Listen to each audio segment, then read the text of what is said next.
Hello সবাইকে, water পার্কের third and last পার্টে সবাইকে ওয়েলকাম।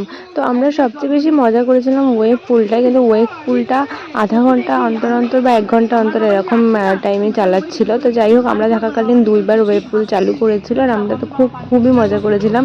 পেখম তো ইচ্ছা করে বারবার ভিতর দিকে চলে যাচ্ছিলো, কিন্তু ওর যেহেতু জলটা হয়েছিল না, ওই জন্য আমি ওকে পাড়ের দিকে নিয়ে বেশিরভাগ স্নান করাচ্ছিলাম। তারপর ওকে কোলে করে একটু ভিতর দিকেও নিয়ে গিয়েছিলাম।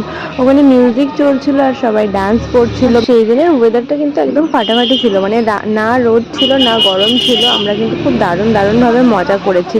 তারপর আমরা অনেকক্ষণ জলে ছিলাম, প্রায় 2-2.5 ঘন্টা স্নান করার পর আমাদের ফ্রেশ হয়ে আমরা চলে এসেছিলাম ড্রাই পার্কে। ওখান থেকে আমরা রেস্টুরেন্ট থেকে একটা এগ থালি অর্ডার করে নিয়েছিলাম। তারপর 2-একটা রাইডস আমরা এনজয় করেছিলাম ড্রাই পার্কটায়। পেখমও 2-একটা রাইড চড়েছিল। তারপর আমরা বাড়ি চলে এসেছিলাম। তো আজকের ব্লগটা এই পর্যন্তই। দেখা হচ্ছে নেক্সট ব্লগে। কেমন লাগলো অবশ্যই জানিও। টাটা।